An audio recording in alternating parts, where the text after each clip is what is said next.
Today on the Spring Hills podcast, we're going to discuss Pastor Brett's message from week 3 of Hope in Uncertain Times. My name is Garett Elliott. I'm the worship pastor here at Spring Hills, and today I'm joined by Kaitlin Elliott and Jerilyn Valentine. And I got to tell you, I really loved listening to these two chat. It was so much fun to see and hear the passion that they both have for the Bible and for being the best witness they can to everyone that they come across. It was really great. You're going to love it. But before we get to that, I want to remind you that if you missed the service this past weekend, head on over to the Spring Hills YouTube channel where you can find the service in its entirety with the worship included. Also, that YouTube channel has a ton of awesome stuff for your entire family.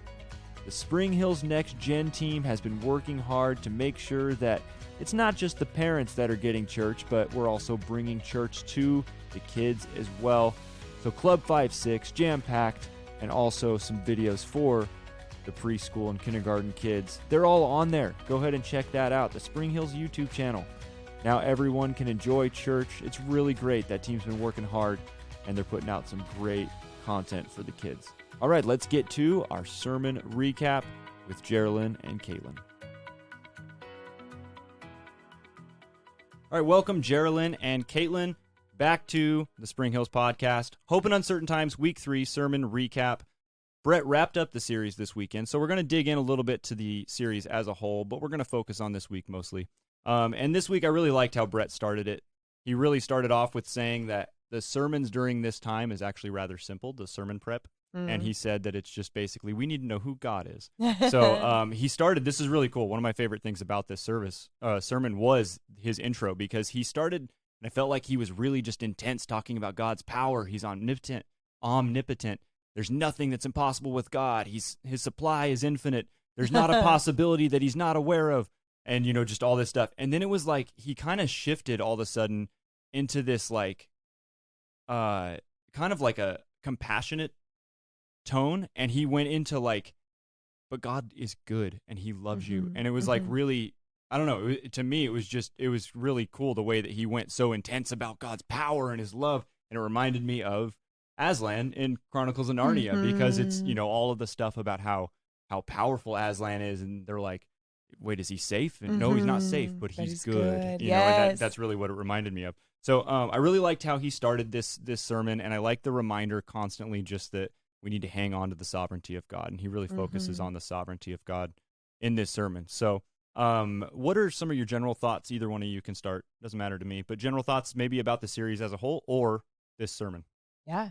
One of the things that I really loved about this sermon is just the story he told about way back after he had graduated. And you're jumping to the end of the service already. Yeah, that was one of my favorite things. Yes, because it's just like, I think those personal stories mean a lot because, we have what we're going through, and to hear that, the pastor has these tough times. Oh, yeah. It's really helpful. I feel like I've said that every week. Like, I really love that Brett's being vulnerable about that. It makes me feel a little bit better. And when he's in here, I'm like, thank you for saying that you're also struggling with some of this, because I feel guilty sometimes that I'm like, why am I not just trusting that God's got this? Why am I scared right now? Or why am I frustrated? Like, no, God's got this. Right.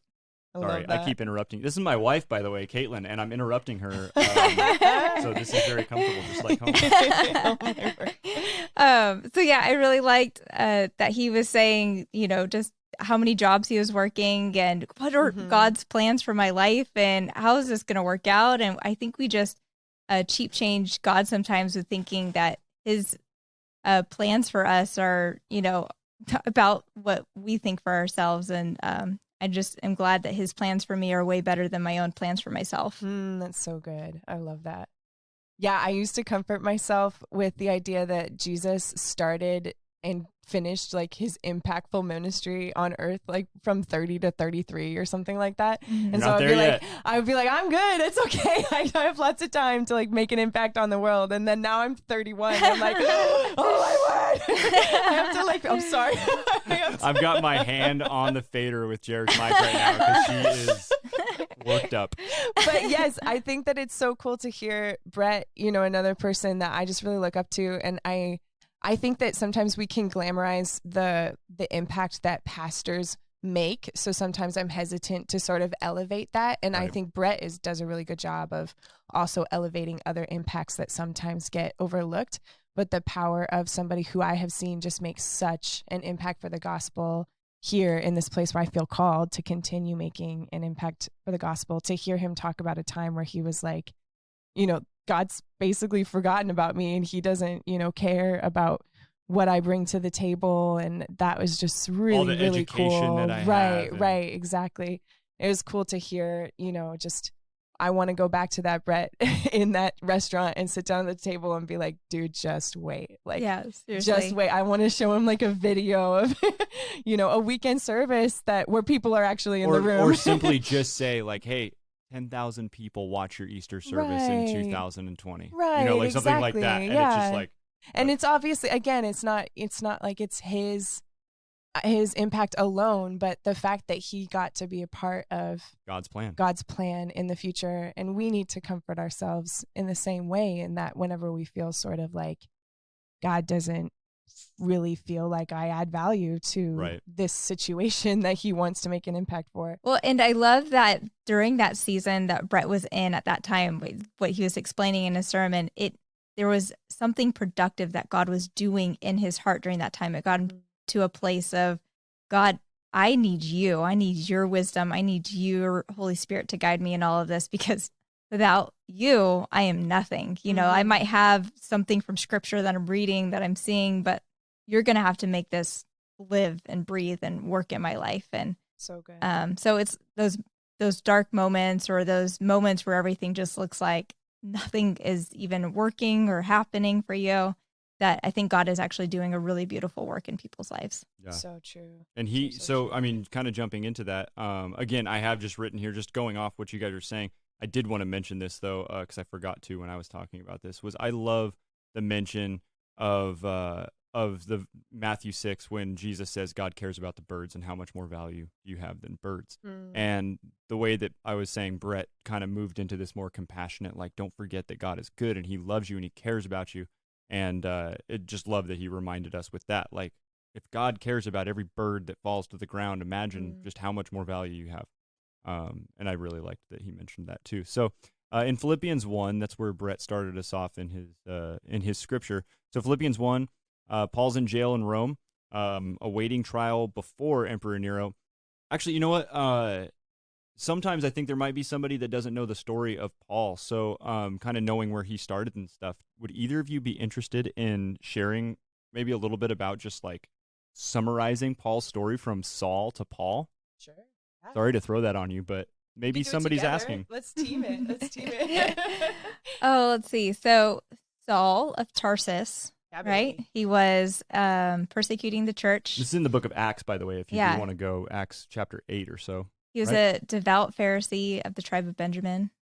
And the term Pharisee there, like, basically he was the best of God's people. Like, it was a huge honor to reach that level as a religious leader, because basically people were saying that the value you bring as a spiritual religious leader is more important than what you could be doing as, whatever else. So it was kind of like people who fell short of becoming a religious leader could sometimes feel really sad. Like, now we very much would say like vocational pastors are not in any way superior to every single person who's trying to further God's kingdom. But like in their culture, which was broken, the religious leaders were thought of as like very much a cut above all the other people type of thing. Right. And so in that righteousness that he had as being a Pharisee, he used everything that he saw in the Bible incorrectly to persecute a new sect of Jews, the Christians. And so on his, after Stephen was stoned in his own witness, as he was deputized to go and do that, he was on his way to Damascus, and Jesus appeared to him, and basically to go imprison more Christians. Yeah, right. So anything after that? Well, and Stephen, just for context there too, was like a religious person who had become a Christian that everyone really, brand new Christians looked up to. So the fact that Saul was there, and Saul was a huge part of the fact that he was killed for what he believed. Saul became kind of a poster child for someone to be terrified of if you were a Christian. And it just made absolutely no sense that Saul, who Jesus comes and says, "Why are you persecuting me?" like identifies himself with the church. And then to see like the 180 that Saul does when he becomes Paul. So he gets a new name, a new identity, because God changed his life so dramatically. And that's one of the biggest apologetics for the Christian faith, is the fact that there's no way to explain that complete 180 transformation apart from something real had to be going on. And there's no earned effort towards it, because it's like if Saul was literally killing Christians, there's not like, well, this is who gets to become Christians, those who are already doing good. It's like Jesus just demonstrates that you were sinning, you are a sinner, it's all me. Yes. When he took the passion that Paul had, or Saul had, and flipped it, and now, I mean, Paul is such a passionate person for the gospel, as we see over and over and over in the New Testament. And that's always something I love to see too, is like God can take something that was being used for evil and use it to spread the gospel in, such a crazy way, the way that we see Paul, and especially here in Philippians when he's in jail. I really like that it would have made way more sense to me to make Paul like a missionary to Jewish people, because he was a Jewish leader. And so it's like he had a lot of clout to probably help Jewish people understand who Jesus was and what needed to happen. And that to me would have been a really strategic move on God's part, but that is not what God did. God specifically called Paul, a Jewish leader, to go to the Gentiles. So basically anybody who wasn't Jewish, they were called a Gentile. And he said, I want you to take this gospel, this truth of what happened and what I've done and what I've promised out into the entire world, like get it out. And that to me is another thing of God being like, I play with my strategic game, not yours. I think that's really cool. Yeah. Yeah. And then Paul, so he was blinded from the light on the road to Damascus. And then Jesus comes to Ananias, right? And says, you're going to go find this guy Saul, and you're going to touch him and heal his eyesight so he can see again. And that's basically where we find Saul take a turn. Am I accurate on that? I'm pretty sure that's... I'm trying to think. Ananias and Sapphira are names that are ringing a bell for a different story. Yes, but it's here. I'm in the passage here. He comes to Judas's house. I think a cool significance of that too is so many of the Christians who took care of Paul while he was blind were literally really, really afraid that Paul was faking it, so that in a moment he could spin on them and kill them all, which is just like the faith that it would take to respond to God saying, I want you to go take care of this person who will likely kill you, and you just have to trust me. Right. It's like, wow. Seriously. Yeah. So go to the house of Judas. He's saying to Ananias, and Ananias answered, I've heard many reports that this man and all the harm he's done to your holy people in Jerusalem, he's come here with authority from the chief priest to arrest all who call your name. So Ananias is even like, wait, what? You want me to go help this dude? But yeah, it's a pretty amazing story. So that's kind of an insight to where we're at here now. Paul is now in jail because he was falsely accused of bringing a non-Jew into the temple. So he defended himself. The people that were accusing him took him to the Roman authorities. He realized that he might die for the false accusation, so he appealed to Caesar. So for 2 years, he's been sitting in prison, awaiting his trial. Paul says, you may be worried about me waiting here in prison, awaiting this trial, but I want you to know that God has allowed me to be here. And then Brett really, throughout his message here, digs into what Paul's saying right here, is that and he kind of gets vulnerable again, thinking that when all this shelter in place started, that he was thinking, man, the authorities are trying to stop the gospel, the same way he was talking about Paul being, making sure that he's telling people, no, God's working here. The authorities have not won and silenced the gospel. The gospel's being spread. So I love that verse. Paul's a great reminder in these ways. So no matter, especially like kind of convicting, like, man, whatever I'm going through, like this dude went through it. So, Brett talks about every 4 to 6 hours that Paul has a different imperial guard chained to him, and he just preached the love of Jesus to him. I love that so yeah, much. that's so cool. But yeah, I mean, let's kind of stop there for a second and talk about this in Philippians. So just the idea that Paul's saying, you may be worried about me waiting here in prison, but God's allowed me to be here.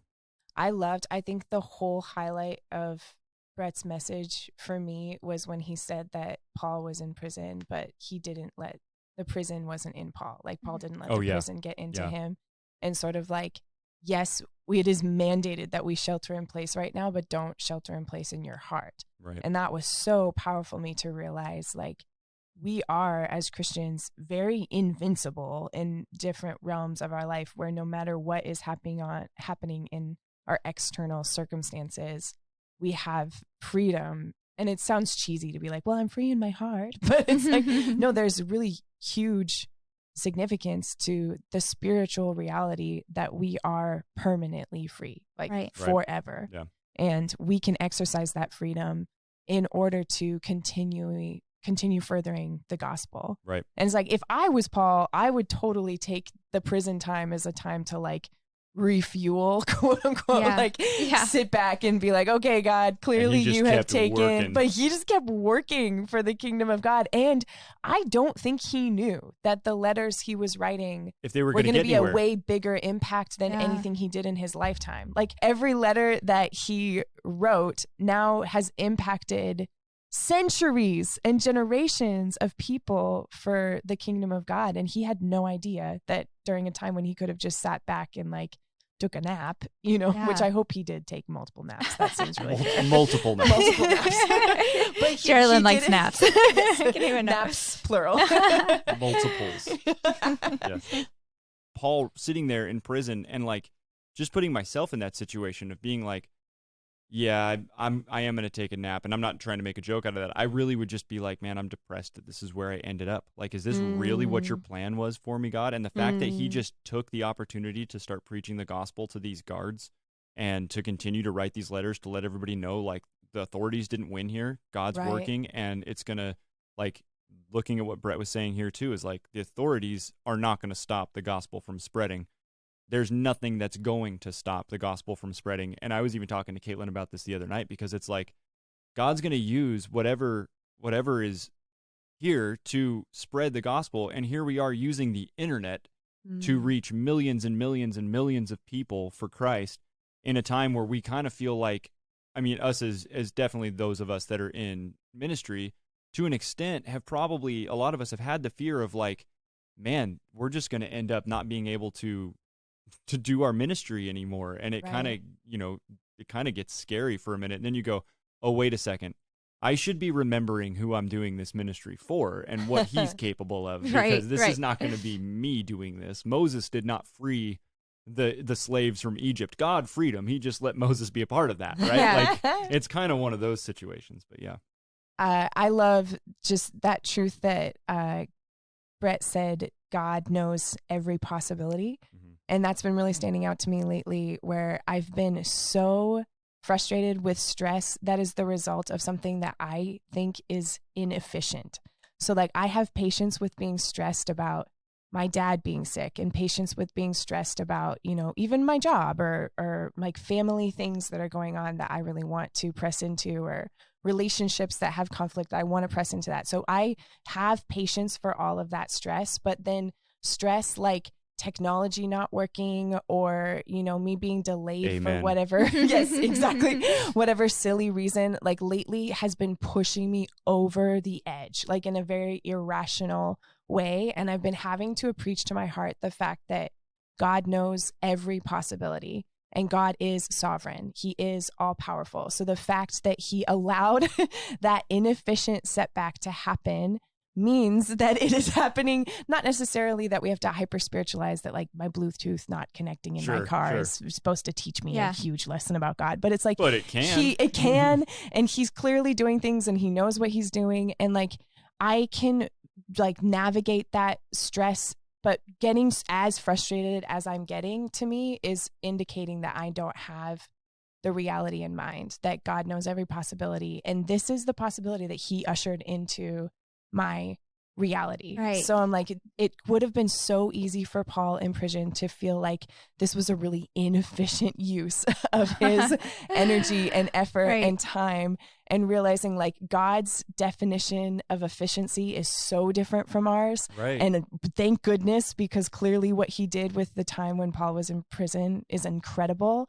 And then also, I don't think that efficiency is like number one on God's like priority docket either. Right. So I'm just trying to learn from that. It's really hard for me right now because I just feel like I'm on edge. I think a lot of people feel on edge, but. And it's like really what's our asset is the Holy Spirit in those times to continue to be at peace and filled with love and joy and all of those things. And I think those times just kind of push that a little bit. Right. You know, we're not acting in our own sufficiency, but our sufficiency is from God. You know, you look at Paul and his shipwrecks and his snake bites and all these things. And it's like in those moments, he was acting out of the strength and the power of the Holy Spirit that the Holy Spirit provides. So, I mean, if you think about Jesus, like one of the instances that just came to my mind was when he had first, you know, he was in the temple and he reads the passage from Isaiah and he says, in your hearing, this passage is fulfilled, you know, that, and they were so angry at him because he just said, but you're not going to accept this. You know, you're going to be like the prophets of old. And, you know, they tried to rush him off a cliff. And like in that moment, if there was, you know, there wasn't any flesh to be angry, you know, but like if that was me, I would have been so angry that the Israelites were going to reject me. Like, you know, just like in that moment, be like, oh my gosh, like you did this to all of the other prophets and you're going to do it to me too. And you're going to put me on a cross and all this stuff. And that's what this says. And it's like, I'm going home. Yeah, I'm done. I'm depressed. But like, it's just, he let God be sovereign. And I mean, like it was something that God had planned before and he just went on. It's like, okay, God protected me from that moment. And this wasn't my time to be rushed off a cliff and die. And, you know, because God's in control and he's going to deliver me to his plan. Totally. So in the same way, he'll deliver us to our plans that he has for us. Right. I love that. Brett had kind of moved on also now to Philippians 1:14, where he starts talking about Paul saying, not only am I preaching, but now others are preaching more boldly. And Brett kind of tied this into like people are now, they're inviting their friends to watch church services. And then I love that he said like, and not just our church, but all the churches in Santa Rosa, and not just all the churches in Santa Rosa, but all the churches in California, and not just all the churches in California, you know, and he kind of moved on through the size of this. And you're just kind of like, oh man, yeah, like I focused, I mean, I said a minute ago, like talking to Brett back before his ministry started and saying like, hey, in 2020, you're going to have an Easter service stream online and there's going to be 10,000 people that see it. Right. And that kind of thing. And it's like, I look at that and I go, man, I'm really kind of focusing just on like the numbers that we've seen at Spring Hills and being encouraged by the fact that God's working through what Spring Hills is being able to do right now. Right. And then I go, and we're just one church body, one church staff, one piece of God's church as a whole. And like this is happening all over the world. So millions of people. I mean, if we're seeing the numbers of people that are accepting Christ the way they are, and I keep forgetting this number, and I have people remind me of what it was all the time, but Craig Groeschel had talked about the number that they saw on Easter Sunday just through their the church online platform that they have, that it was in the like 60s or 70,000s of people that accepted Christ that Sunday through just their platform. And it's just like, man, that's incredible to see that's a number just for one Sunday. We've been doing this for 6 weeks now, and then there's churches that are going to now be able to reach more people as a result of having to adjust to this. Sure. Which I think is really cool also, because there's people going like, hey, we're going to have to figure out now how to stream stuff online and how to reach more people on Facebook and Instagram and all these different places. And I think it's just opened up more avenues for, I mean, it's just going to be one of those things that we're going to look back and just be like, hey, remember when we didn't even realize that we could stream online? Right. And we didn't have that technology. And now we can literally call whoever we want throughout the entire world and be like, hey, we're going to stream our service pretty soon. You should watch it with me. You know, like just the I don't know, the resources that we have now are just like, are crazy. So, I think a few years from now, everybody's going to be like, man, that was such a shift where all of us realized we could be doing this and reaching more and more people. And it's cool to look at that too, look forward at us looking back. You know what I mean? I thought another really cool thing kind of off of that is just the fact that people who are doing a job that's not necessarily getting a paycheck, quote unquote, from the church, like people who I don't like this secular spiritual distinction, but anyways, so people like a lawyer that is working for a firm, not necessarily anything tied to anything that you could put a cross on, like just working for a secular firm. Like when they do their job really, really well, it honors God involuntarily. Right. So like they are honoring God just by doing their job well. And I think it's really cool that we've also given our church family and just the global church in general like a more natural way of broadcasting the fact that they're a Christian. So in addition to the fact of I'm an incredible lawyer, or even I'm an incredible painter, you know, like I paint buildings and everyone talks about how I kill the game. And if you want to get somebody to paint your building, you get this person to paint your building. And it's like all of a sudden, in addition to this person being a good painter, it's like, oh, a lot of people know that they're a good Christian painter, and that inevitably honors and glorifies God in a way that I'm really, really excited about. Right. That was something that I wanted to give us a chance to sort of interact with, because I know from many conversations with Brett that he would never suggest that like any of these careers that he listed kind of like when he was discouraged are like inferior or not as like are like people aren't really doing things for the kingdom of God if they're just painters, you know, type of thing. I know that's not his heart at all, but how can somebody, you know, like when I was working as a real estate assistant, like how can I think of myself as being a part of the really cool things that God is doing right now in his sovereign will when I'm sheltered at place at home, you know, and I'm not able to show up and volunteer in the band and be a part of the YouTube videos that thousands are watching. And, you know, like what can I do in the midst of what God is doing during this time at home? Like, do I witness to my, you know, jail person who's chained to me type of thing? Right, like, what's the equivalent of that for people who aren't on staff at a church right now? How can we encourage these people is my question. That's a great question. Well, I think as a business owner, like that's something that I've really wrestled with myself, because I do have a desire to like be in ministry. And that's like, well, everyone's in ministry who's a Christian. So like, how as a photographer can I be ministering to people? And I think God uses your name and your association with that name and keeping your name, you know, with integrity. And, you know, when you do post, you know, I love that Facebook's got your name there, and then you post something else that's like, and this is what I represent, you know, here's the church and here's all these other things. And this is tied into my name. You know, it's like, this is what Jesus's name means, and this is what God's name means. And so I just think as a business owner, you have that business name and you serve people within the sphere that you serve, and you do it under, you know, as Christians, we're under the name of Christ. Yes. So I just think it's all tied in together. Yeah. I have my mentor, you know, from the time I was 17, 18 years old or so. He's one of the people that I respect the most in the world. And I've told him this over and over and over, because I've sat at lunches with him and breakfast and listened to him tell stories. He was the mayor of our town for, I think it was 18 years. And he basically just over and over would have people trying to find dirt on him. And they couldn't find anything on him, because he lived a life of integrity. And he's an awesome Christian guy. I don't get to talk to him as much anymore just because I don't live in the same town. But like, I told him many times just how having somebody in my life live with such integrity and seeing like, man, the pressure that you were under too. I mean, we're not from a tiny little town. Like it's still, you know, it's 80,000 people or whatever. It's not like 6,000 or 7,000 people. So he had a lot of eyes on him, and he's a business owner.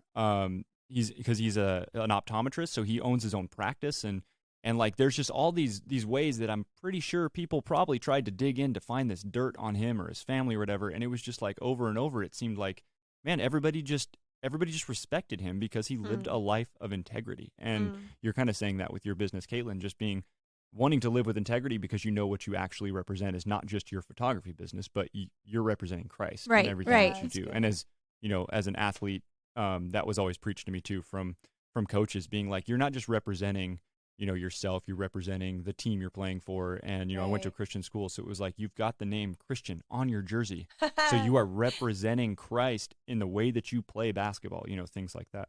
And it's just a good reminder to be, you look like you have a thought. I do look like I'm going to add something because that pressure to be perfect in that. And I just want to add in a little bit there of how I've navigated that, because it's like you can't be perfect, but what you can do is apologize. Well, you can handle your mistakes with integrity. Exactly. So, I mean, there have been times where I've apologized to my clients after there was something that I didn't even realize that I had done. And then it was like, okay, I'm going to address this. I'm going to look into this. I'm going to apologize for this. I'm going to cover for my, grievance here in a way that's going to build back towards the relationship, because the relationship is the most important thing with my client. Right. So, I think that, you can't be perfect, but you can't apologize. Right. Yeah. I was really inspired. Somebody was explaining to me, like, think about if a photographer was to go out and take a picture of the Grand Canyon and like then go home and Photoshop a cross into somewhere in the picture of the Grand Canyon. It's like, would we say that objectively all of a sudden that picture is better because we Photoshopped like a cross onto it?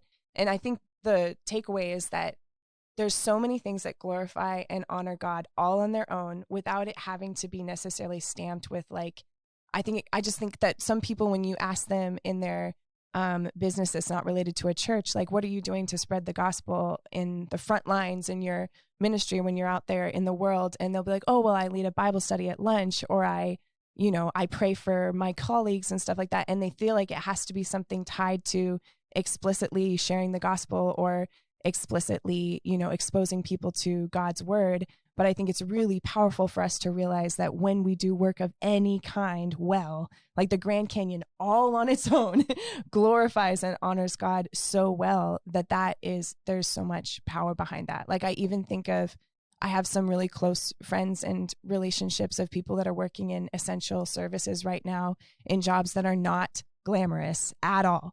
And it's like the ways that, like you were saying, the ways that they navigate taking those jobs seriously, that will stand out to an employer so quick, because it's so easy to be like, this is stupid and this doesn't really matter. But your employer's like, well, I need it to be done well, so please do it well. And like the way that honors and glorifies God is really cool. It's like what Brett, he mentioned a few weeks ago, when he became a Christian, his dad noticed because he was cutting the lawn better. Yes, mowing the lawn better. So cool. And like that sounds silly, but like it's exactly what you're talking about. It's like, he's taking serious his job.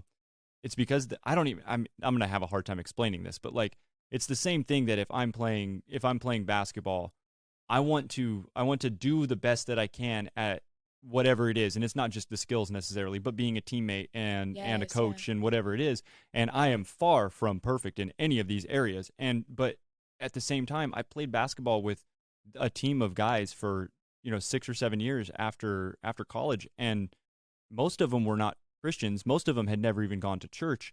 And there was a relationship that I built with these guys that I find very valuable, because I have friends that are not, they would never listen to this podcast, but because I say, hey man, check this podcast out, they might, or hey, check out the service that I get to sing and lead worship in, and they might watch it now. And it's people that would just be like, no, it's church, I'm not going to go there. Right. And it's just kind of like, man, if I look back and they go, he's taking this serious and he's taking this serious and working hard at it and being dedicated, being a good teammate, encouraging us. And then it's like, it's all that building into this relationship where now here I am, 7, 8, 9 years later. And these people are more willing to, hey, check this online service out. This is kind of so cool. Like our church is doing this. Look what our church is doing. It's awesome. And it totally reminds me of like, God will exalt you in due time. And it's like, just keep plugging away, honoring God in that quiet place of, no one's seeing you. Your right hand's not telling your left hand what it's doing.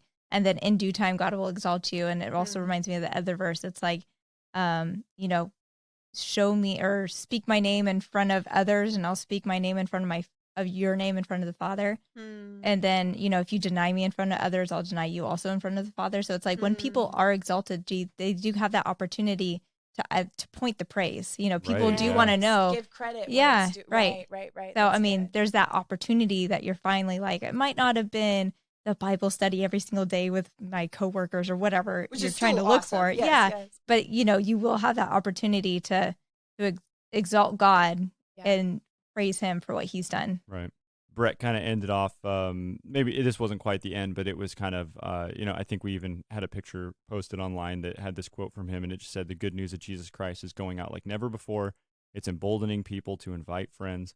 And he's mentioned this over and over throughout the shelter-in-place sermons, is that could it be that the gospel is going to reach more people than ever before? Right. And then he says that, Paul says that in the sovereignty of God, there are no accidents. And I have over and over just blamed, effects of everything that's going on right now on the world, like that kind of thing. And it's just like, I can't believe that I keep doing this to myself, getting so just frustrated at everything, when it's just kind of like, man, stop doing that. Like, it's kind of like the disciples in the boat. Saying who's showing power, like, whose power is this really? Right. You're gonna blame it on who's, like, that blame. It's like, yeah. And the same power that rose Christ from the dead is the one that's working right now in all of this, and like, and looking through my own. I can see it as like a. I mean, there's a lot of graphs and charts and stuff right now going around, right? And I can see my attitude kind of as a graph or as a chart, and I can see where it's like times where it's like, let's put this line over here is, this is how much Garett trusts God, and then this is how much Garett's really focused on the terribleness that is this world right now, and then in the middle is like, and this is how much he's freaking out. And so like, and if you look through my last 4 or 5 weeks of this, it's just like a roller coaster. It's up and down. It's all over the place. And I feel like the disciples in the boat when the storm hit, just being like, what are we going to do? What's going to happen? And then Jesus wakes up and he's just like, kind of like, where's your faith? Like, I'm here. This is fine. And in the most Garett way possible, Jesus stands up and says to the storm, chill. And then it just stops. And it's just kind of like, I can just picture myself being on that boat, being the person that's just like, well, we're dead. This isn't going to work. Sorry. We're going down. And then Jesus standing up and calming the seas. And then me just being like, yeah, I'm a little embarrassed that I reacted that way. Like, I get that way all the time right now. Like, I'm embarrassed that I'm reacting this way because I know that God is going to work through all this for amazing things. And we've already seen it. That's the thing. It's not like we're waiting to see it. It's already happening over and over. So I have a question for you guys with that. I've sometimes struggled with, I can't remember who it was, but someone was like, be careful not to have feelings about your feelings because it's almost never productive. I think Brett's next series, he's going to be talking about feelings, right? Is he really? I think he is. I love that. I hope so. I need that because I feel I should confirm that before posting this, but yeah. I love it. I have been wrestling with this fact that, like I was saying, like I get really frustrated with these like insignificant stressors versus like the big stressors in my life. But then I usually will, in normal circumstances, resort to like beating myself for feeling frustrated when I know I should feel the peace that is readily accessible to me, but I'm like too ticked off to even really want it, in the moment, like, no, let God's me like, help simmer me, help in you. my rage. Yeah, help me, help you. But I guess my question for us is if it's not the right call to have feelings about our feelings, because it makes sense to me that the people in the boat that are like so stressed and then all of a sudden like, oh no, I'm not supposed to feel stressed because I'm supposed to trust God, and they're beating themselves up, and Jesus is like, that doesn't fix it either. Like, just stop. Chill waves, chill disciples. Chill waves, chill disciples. But chill disciples' emotions. Everybody calm down. Everybody. But what do we do? So I'm frustrated because I'm not feeling the peace that I know is readily available to me, that I honestly don't really want because I'm so frustrated. And like, I don't want to resort to self-condemnation and beating myself up and feeling about my feelings, guilt and sadness. It's like, what do I do? Is my question. Well, and I think part of that I'm tying all together here is that the faith, our faith, the disciples' faith was in the storm. They had faith that the storm was going to do something to them, and that's why they were afraid. And so I'm thinking back to that passage that you're saying is that when Jesus calmed the storm, that they were actually terrified at that point. Oh, yeah. Of Jesus. Right. Like, they're like, oh, now we see who we need to have faith in. Wow. Because Jesus is greater than this greater than nature, greater than the storm. He created this. Like, and so now we have come to terms with our misplaced faith. And so like when maybe just, it could be the same thing when you have faith in yourself and when you're going up and down, and then let's say having feelings about your feelings, it's like, well, now you're waves crashing on waves because yourself that you have faith in is now just, in a tumult. It's like it's spinning, and now you're spinning even more because you're like, the thing that I need to have steady is not steady. So it's like when you get your eyes off of yourself and how you're handling something, and I don't know if the right word would be like your righteousness or whatever it is there that's going on in your heart, and then like you put it on to Jesus and his finished work for you and his power that he has available to you. It's like that's where that peace comes in, because you go to that same place, going back to Bob's. Was that where Brett was? Yeah, Bob's Big Boys. Okay, Yeah. going back to that, where you're just like, I see myself clearly now. And now I need to see you clearly. And so just to keep yourself at that place of, he's going to make this, he's going to do whatever he wants with the storm, because he, purposefully had the disciples go into that storm to reveal to them where their faith was placed. Like there was intentionality there with the storm. I just love how much he utilized that. He's like, we're just going to go back to the boat and go back to the storm, because he used it so many different times. There was another really storm, true. another It's storm, and then or one. Peter walking on water is another one that I'm like, man, wow. Right. I love that. Like the passage of the feeding of the 5,000. They didn't understand the miracle. And he's like, I'm going to go pray. You guys get on that boat right now. Like, that's back good. to the storm, you guys. Like, here we go. Let's go have you hang out with what you have put your faith in. And now I'm going to show you that I can walk on water, and that you can too. Like, Oh my I love goodness, Peter. wow. He just jumps out into it. I love Peter, Peter's such a how boss. excited he is to jump out there. But I feel like Peter, because it's like, yeah, I'm in, and then it's like, oh wait, I took my eyes off of it, and then I fall through the water. Like that's I can relate to that. But Kaitlin, I think that was a good spot to end on, because that was great. Thank you for digging into that and sharing that. Thank you again to Jerilyn and Kaitlin for joining me. Don't forget, you can join us online for the weekend services every weekend. We have services on Saturday night at 5:30 and Sunday morning at 8:15, 9:30, and 11:15. And what's really cool about streaming the services live is that the staff, Spring Hill's team, we're all online with you, so you can interact with us. You can ask for prayer. It's just really cool. It's a great interaction. We still get to worship together and encourage you and pray for you. It's great, so don't miss out on that. You can check out springhills.org or download the free Spring Hills app to find out more information on when and where you can stream those services. Well, I hope you have a wonderful week, and we'll catch you next time.